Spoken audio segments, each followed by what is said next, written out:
Grecia es un país soberano situado en el sureste de Europa y posteriormente a la gran crisis de 2008 se convierte en un país altamente vulnerable dado su alto déficit fiscal y aumento excesivo de su gasto público en relación a su Producto Interno Bruto, lo cual fue objeto de estudio cuando se revelaron los datos financieros reales y su deuda reflejaba mucho más de lo que se había informado anteriormente.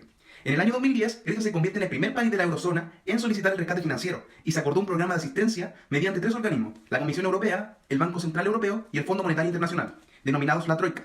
Para ser posible el primer paquete de rescate, Grecia tuvo que someterse a políticas de austeridad reflejadas en recortes de salario, aumento de los impuestos y en reducción de reformas políticas sociales. El aumento de los impuestos en Grecia durante el año 2010 causó un efecto positivo en la reducción de la deuda fiscal. Bueno, para responder la pregunta hecha anteriormente, vamos a trabajar con un modelo económico. El modelo económico que vamos a trabajar para responder la pregunta es el modelo ISLM.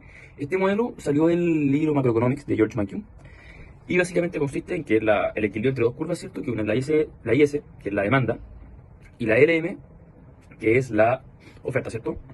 La curva IS nace a partir de la aspa keynesiana, ¿ya? Que esta es un modelo económico de determinación de la renta, ¿ya? La curva IS básicamente consiste en una relación negativa entre la tasa de interés y el ingreso. También se le suman unas variables externas a esto, que puede ser como el gasto público y los impuestos, ¿cierto? Al final, la curva IS se determina por la política fiscal aplicada. Entonces, hay una política expansiva, ¿cierto? Se reduce un aumento del producto de la economía y también un aumento de la demanda de bienes. Y si hay una política fiscal contractiva, esta se reduce y se refleja una reducción de la demanda al final. La curva IS tiene una fórmula, que es la que está acá abajo.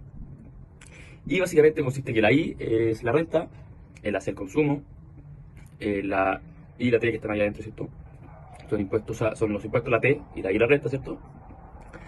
El I con el R, ¿cierto? Es la relación entre el tipo de interés e inversión y por último el gobierno.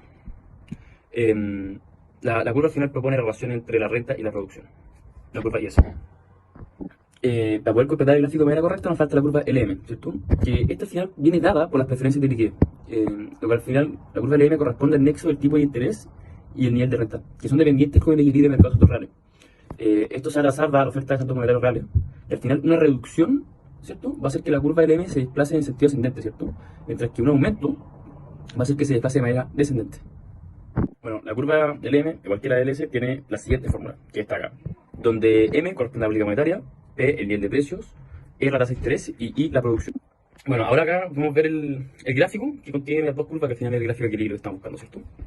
Ya entendiendo el modelo, cómo funciona, ¿cierto? Para responder la pregunta, vamos a plantear dos supuestos que nos van a permitir poder responder la pregunta de la forma más adecuada posible, ¿cierto? El primero es que la fórmula de la curva IS, ¿cierto? Solo es tomar los impuestos. Las demás variaciones se dejarán constantes, ¿cierto? Mientras que el segundo supuesto será sobre la curva LM, ¿cierto? Y esta quedará intacta. Al final es que se va a asegurar que el Banco Central mantiene la oferta monetaria constante.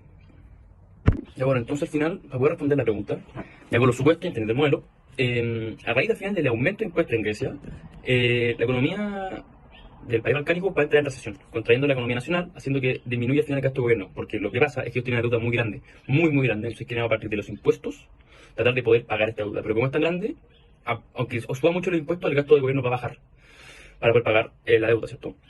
Al final también, como tienen la oferta monetaria constante, los impuestos pasan a la curva IS a la izquierda. Esto va a hacer que los consumidores van a querer gastar menos. Como quieren gastar menos, la renta va a disminuir. Como la renta disminuye, ¿cierto? Se desplaza la demanda por dinero en sentido descendente, por lo que el tipo de interés también baja. A partir de todo lo que acabo de explicar, ¿cierto? Es lo que pasa en este gráfico que es ahora, que pasa del punto A al punto B. Al final, la economía de Grecia sí entra en un periodo de recesión.